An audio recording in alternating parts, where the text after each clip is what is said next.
মিশরের বিপক্ষে ব্রাজিলের একাদশে আসছে বড় দুটি পরিবর্তন। অর্থাৎ মিশরের বিপক্ষে ব্রাজিল যে ম্যাচটি খেলবে ওই ম্যাচে দুটি বড় পরিবর্তন নিয়ে একাদশ প্রকাশ করছে ব্রাজিলের বেশ কিছু গণমাধ্যম। অর্থাৎ কার্লো আনচেলত্তি এই একাদশটায় নিয়ে মাঠে নামতে পারে মিশরের বিপক্ষে, যেখানে দেখা যাচ্ছে দুটি পরিবর্তন। অর্থাৎ পানামার বিপক্ষে যেই একাদশটা নিয়ে মাঠে নেমেছিল ঠিক একই একাদশ নিয়ে কিন্তু মিশরের বিপক্ষে মাঠে নামবে না ব্রাজিল দল। আপনারা সকলেই জানেন যে বর্তমান সময়ে ব্রাজিল দল আছে যুক্তরাষ্ট্রে।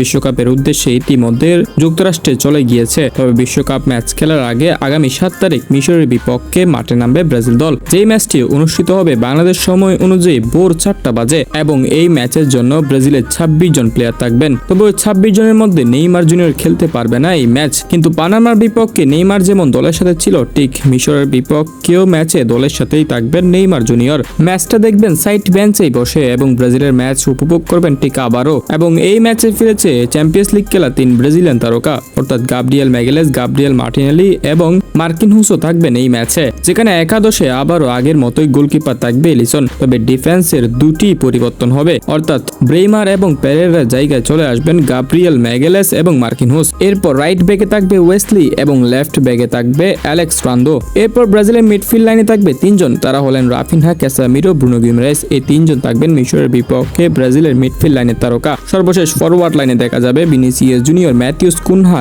এবং লুইস এনরিকেকে। অর্থাৎ এই 3 তারকা মিশরের বিপক্ষে খেলবেন ফরওয়ার্ড লাইনে। তবে লুইস এনরিকেকে হয়তো সেকেন্ড হাফে মাঠে নামাতে পারে। শুরুর একাদশে লুইস এনরিকের জায়গায় হয়তো রায়ানকে স্টার্টিং লাইনে রাখতে পারে কার্লো আনচেলত্তি। তো দর্শক, মিশরের বিপক্ষে ব্রাজিলের একাদশটা কেমন হলো? এই একাদশ নিয়ে মাঠে নামলে কি মিশরকে হারাতে পারবে ব্রাজিল? তো অবশ্যই কমেন্ট সেকশনে জানাতে পারেন।